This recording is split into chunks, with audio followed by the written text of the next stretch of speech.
Hi, this is James. I'm the unofficial mayor of Cowboy Country. Welcome back to the channel. So glad you could be here with us. Just to let you know, this bookshelf is temporary. I say that because I found something on Amazon today it's white and it's got more shelves than this, and I think it'll be a perfect addition to the backdrop. This is going to go over there. You won't necessarily see it. I need bookshelf. I've got all these little cubbies are filled with books, and I feel if they're visible, then I'll be more likely to read them. I'm the type that I'll start a book and I'll read 50 pages, then put it down and read something else. And I've got to learn how to finish books. So anyway, so far, of course I have Pistol Pete. But the reason I got this one for celebrating the 1944 championship in Utah for basketball is because I visited, Utah a couple weekends ago. And so got Cosmo, actually bought that at the game. Man, that guy, whoever does the stunt work for in that outfit is pretty cool. Jordan Love, Utah State. You can't see it really well, but the background underneath, that's actually a kind of a rendering of the club and suite area of Maverick Stadium. And of course, I did go to the Baylor game and I went to the Texas game, and I got this little guy. Of course, I posted on Facebook and was like, I thought everything was bigger in Texas. Looks smaller to me. I have a Texas Tech one coming. It's actually of Patrick Mahomes. I did that because I'm a Chiefs fan. And I also have Willie the Wildcat from Kansas State coming. And what I'm going to do later this week is set up a P.O. box. So if anybody wants to donate to the collection, you can. But the new stand should be here Wednesday or Thursday. So anyway, what we're going to talk about today is the top 25. I am not going to do like Golden Blue Dude does. I'm not going to create, I actually would prefer to put Pete over here. That way you can still see him, even if I'm standing where I'm standing. So there we go. That's much better. I'm not going to recreate my own top 25. Instead, I'm just going to comment on the AP 25 top 25, and we'll do 5 teams at a time up here. So 21 through 25 is Washington, Syracuse, Mississippi State, Cincinnati, and LSU. Washington got beat. I wouldn't say badly, but clearly UCLA played better. Although I like the fact that Washington didn't give up and made a fight out of it. So not surprised that Mississippi State is ranked. Let me stick this in here so it doesn't fall off. Mike Leach got a good win against Texas A&M. Nice to see Cincinnati slowly but surely working their way up the rankings. I'm going to count them as a Big 12 team because they're joining the conference next year. And it's good to see LSU back in the rankings as well. 16 through 20, you got BYU, TCU, UCLA, KU, and Kansas State. Now, if you count BYU already as if they were already in the conference, 4 of those 5 teams are in the new Big 12. But I've seen BYU play in person. They've got a really good quarterback. Interesting thing is, I had to leave the BYU game early because I had a 5:30 a.m. flight leaving Salt Lake the next day. So I managed to catch the tail end of the BYU-Wyoming game in my hotel room. And the announcers were comparing BYU's quarterback with, he used to be with the Seahawks, and now he's with Denver. but I thought it was really high praise. Russell Wilson. So that ought to tell you that how good BYU is. 11 through 15 is Utah, Oregon, Kentucky, North Carolina State, and Wake Forest.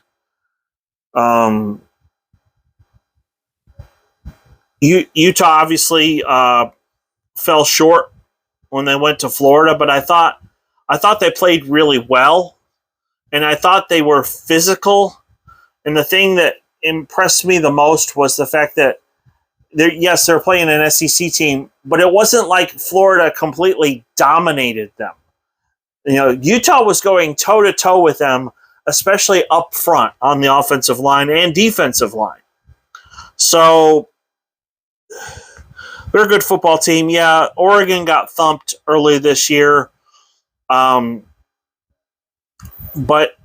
life is interesting. You actually learn more when you lose. You actually learn more in your failures than you're in successes. And I think Oregon's bounced back.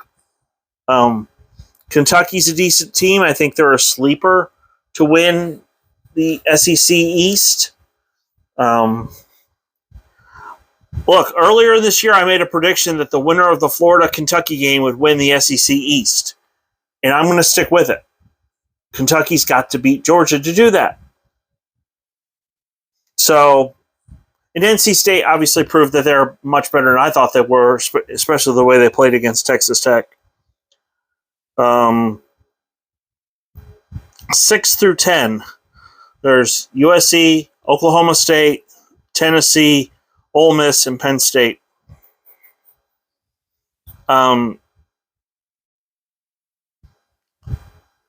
Yeah, USC didn't look the greatest. Excuse me. This last week. But a win is a win is a win. And think about it. 10 ranked teams lost last week. So you win, you either stay where you're at or you move up. And USC managed to do that. Obviously, Oklahoma State had a great road win against Baylor.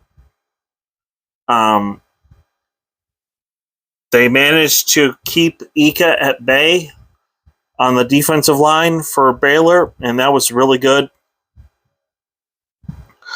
I'm not surprised about Tennessee. I do think that Josh Heupel is the right fit for them as far as a coach. Here's the interesting thing, and I'm just going to set this down for a second. I can still see it. OU's lost 2 games. If they lose to Texas, how many people wearing crimson and cream are going to call for Venables to be fired?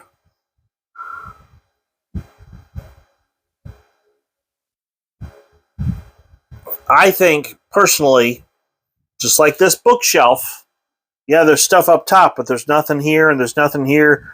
Very little down there, nothing at the bottom. I think Lincoln Riley knew that he didn't have much in the cupboard when it come to OU. I think he knew that there was going to be a drop-off. He saw an opportunity to go to USC, and he took it.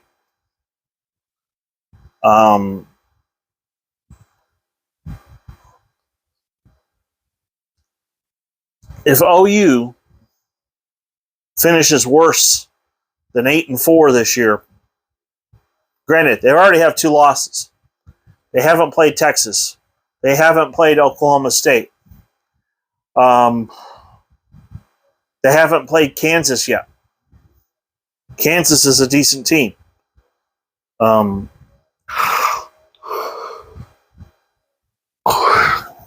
they got the Cowboys at home. Bedlam is in Norman this year. But if OU finishes worse than 8-4, there might be some calls to fire Brett Venables. And I think that would be a huge mistake. You need to give him time to rebuild. But if they do fire him, I'm going to tell you right here, right now, that the number one guy they're going to go after is Josh Heupel. He's one of their own. He played quarterback at OU. He's turned things in Tennessee around. Question is, does Tennessee have the money to pony up and keep Heupel? Same question should be asked of OU. Does OU have enough money to pay off Venables' buyout contract clause? And do they have enough money to get Heupel to go to Norman? That remains to be seen. But I'm telling you, if they choose to fire, I mean, I never thought that Wisconsin would fire their coach. A couple years ago, they went to the Rose Bowl. So, and he's their third winningest coach in Wisconsin history. So, it would not surprise me if they did. I don't want to chase this rabbit long, but when I got out of the Army in '96, I actually was a Sooner fan for like a year. I know, it sounds crazy, but between the way they treated Howard Schnellenberger and John Blake, I didn't want anything to do with that. So, 1997, I chose to move to Stillwater, and I've been orange and black ever since. So, sometimes we make mistakes. All right, top 5: Alabama, Georgia, Ohio State, Michigan, and Clemson. Look, Bryce Young is day-to-day. I think he'll be back. Obviously, they have a young stud waiting in the wings there at Alabama. They don't rebuild, they reload. Georgia, on the other hand, I don't know. They lost 8 guys on that defense to the NFL. I just think they're vulnerable. If they don't play their best games against Kentucky or Florida, they could end up with a loss or two. Ohio State looks really good. Michigan looks really good. Of course, come November, they're going to play each other. So, is the winner of that game almost like a de facto entrant into the playoff? It's a real possibility. Now, Ohio State does have to play at Michigan State this week, so that's not a gimme. I know Michigan State isn't as good as they were last year because they lost their star running back, but I still think playing in East Lansing is not easy. So, and then Clemson's doing pretty good. I'm not even going to try to pronounce that guy's last name, but he's called DJ, and he's Clemson's quarterback, and he's a really good athlete, good dual threat quarterback. Kind of reminds me of Spencer Sanders. So overall, I think things are shaking up. The teams that didn't deserve to be ranked are off the top 25. The teams that should have been ranked are up. I think the Kansas versus TCU game is really going to show us whether Kansas deserves to be ranked or not. I do believe that Oklahoma State has a tough test in Texas Tech. And let me just say this real quick. I'm almost out of time.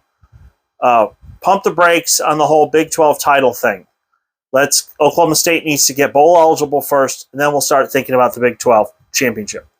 So, need to focus. And I guarantee the coaches are going to make sure they are. If you're new here, please hit like and subscribe. As always, if you wear orange and black, whether you have your degree or not, you are welcome here, and you are a part of Cowboy Country. So thank you so much for watching, and I hope you have a great night.